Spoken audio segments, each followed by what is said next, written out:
On January 6, 1982, a fierce blizzard struck the mountainous regions of Colorado.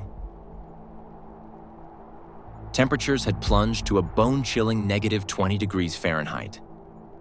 In the midst of the storm, Alan Lee Phillips found himself trapped in his pickup truck on Guanella Pass.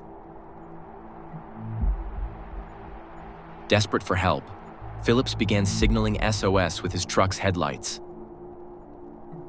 Incredibly, a sheriff flying overhead on a commercial flight spotted the SOS signals through the falling snow and alerted the crew.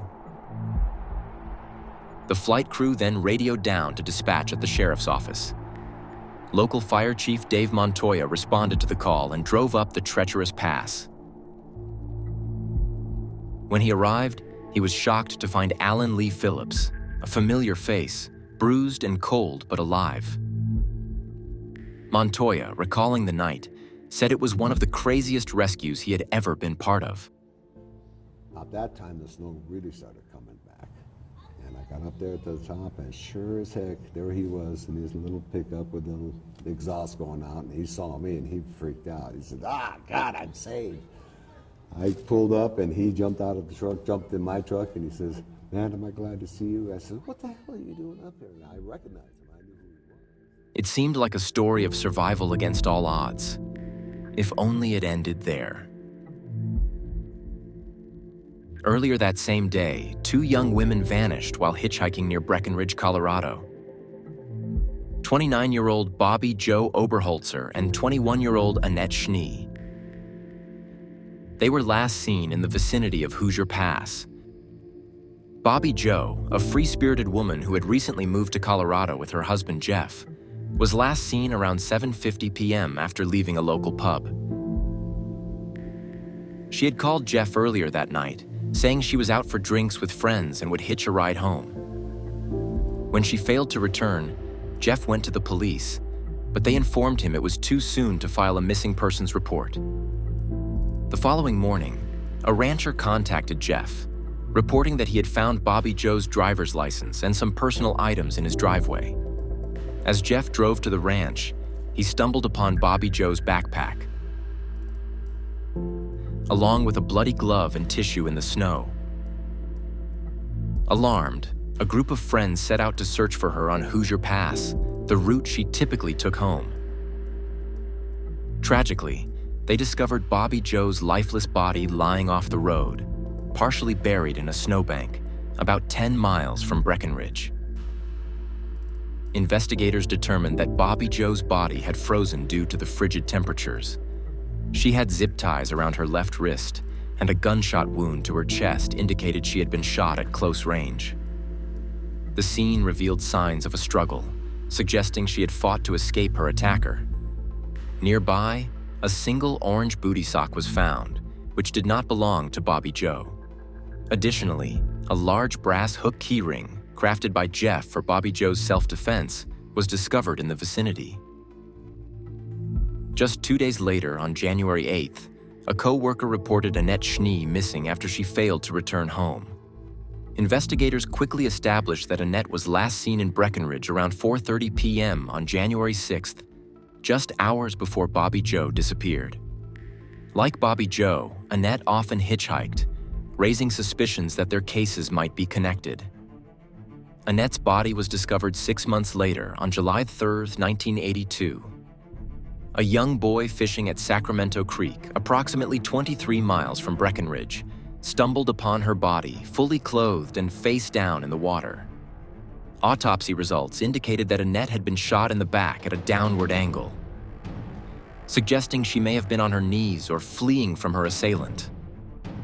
Her clothing was in disarray, with her zipper broken and her shoes mismatched. A significant clue emerged when investigators noted that Annette was wearing an orange booty sock on her left foot, which appeared to match the one found at Bobby Joe's crime scene. The connection between the two murders remained a mystery for nearly 40 years.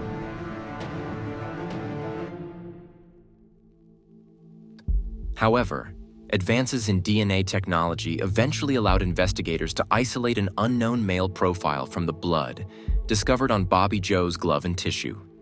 In early 2020, Park County Detective Sergeant Wendy Kipple and her team submitted the DNA sample to United Data Connect, a Denver-based company that specializes in genealogical DNA profiling. After a year of analysis, they received a breakthrough. 2 potential matches emerged: 69-year-old Alan Lee Phillips and his older brother, Bruce. Detective Kipple reached out to Bruce Phillips, who claimed he had never lived in Colorado, but his estranged brother Alan had, the very same man who was miraculously saved by Fire Chief Dave Montoya at Guanella Pass, the same exact day that the girls had disappeared. Further investigation revealed that Alan Lee Phillips had a criminal history, including a conviction for assault and burglary in 1973. This incident involved a confession from Phillips, in which he admitted to picking up a hitchhiker in Breckenridge and assaulting her. In late January 2021, Detective Kipple and her team covertly monitored Alan Lee Phillips, hoping to collect his DNA for comparison. After weeks of surveillance, they got their break when Phillips visited a Sonic drive-in. After he discarded his trash in a nearby post office trash can, detectives retrieved the bag and extracted DNA from a napkin inside. On February 23, 2021, the DNA results confirmed that it was indeed Alan Phillips's blood that had been found on Bobby Joe's glove and tissue.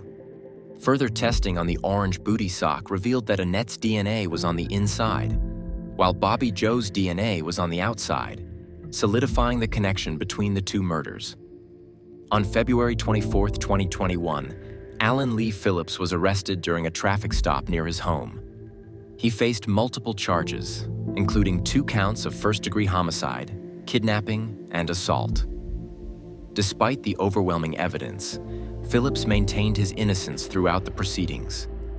During the sentencing phase, his attorney argued that Phillips was wrongfully convicted.